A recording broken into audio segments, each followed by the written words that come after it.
খালেদ হোসেনির লেখা হাজারো সূর্যের দেশ আফগানিস্তানের পটভূমিতে রচিত দুটি ভিন্ন প্রজন্মের নারীর জীবন কাহিনী। উপন্যাসটি মূলত মারিয়াম এবং লায়লা নামের দুই নারীর জীবনের দুঃখ, কষ্ট, রেসিলিয়েন্স এবং একে অপরের প্রতি গভীর ভালোবাসার গল্প।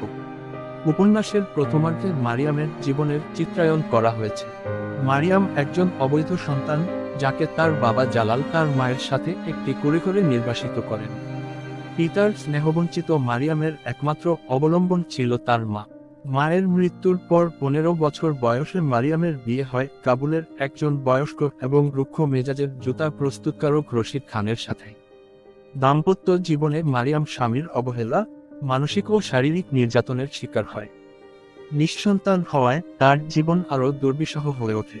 উপন্যাসের দ্বিতীয় অংশে লায়লার আগমন ঘটে। লায়লা মারিয়ামের প্রতিবেশী এবং বয়সে অনেক ছোট। লায়লার জীবন ছিল উজ্জ্বল এবং শিক্ষাময়, কিন্তু গৃহযুদ্ধে কাবুলের পরিস্থিতি খারাপ হলে লায়লা তার পরিবারকে হারায়। অপ্রত্যাশিতভাবে লায়লার জীবন রশিদের সাথে জড়িয়ে যায়। রশিদ তাকে বিয়ে করতে বাধ্য করে, কারণ লায়লা তখন অন্তঃসত্ত্বা ছিল এবং তার সন্তানের কোনো অভিভাবক ছিল না।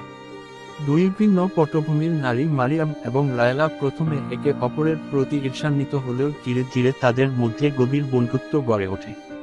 রশিদের অত্যাচার তাদের দুজনকে আরও কাছাকাছি নিয়ে আসে। তারা একে অপরের দুঃখে সান্ত্বনা খুঁজে পায় এবং সন্তানের মতো একে অপরের প্রতি যত্নশীল হয়ে ওঠে।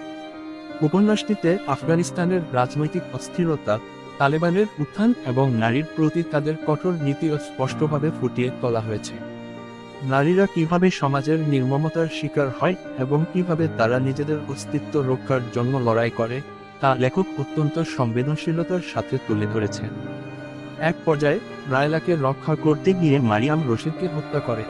নিজের জীবন বিপন্ন জেনেও সে লায়লা ও তার সন্তানদের একটি নতুন জীবনের সুযোগ করে দেয়।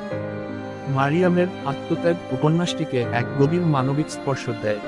উপন্যাসের শেষাংশে লায়লা এবং তার সঙ্গী তারেক আফগানিস্তানের ফিরে আসে এবং একটি নতুন জীবন শুরু করার চেষ্টা করে।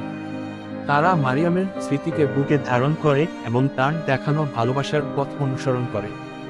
হাজারো সূর্যের দেশ শুধু দুটি নারীর গল্প নয়, এটি যুদ্ধবিধ্বস্ত একটি দেশের মানুষের সাহস, টিকে থাকার স্পৃহা এবং ভালোবাসার জয়গান। উপন্যাসটি পাঠককে আফগানিস্তানের নারীদের কঠিন জীবন এবং তাদের অদম্য মানসিকতার প্রতি সহানুভূতিশীল করে তোলে।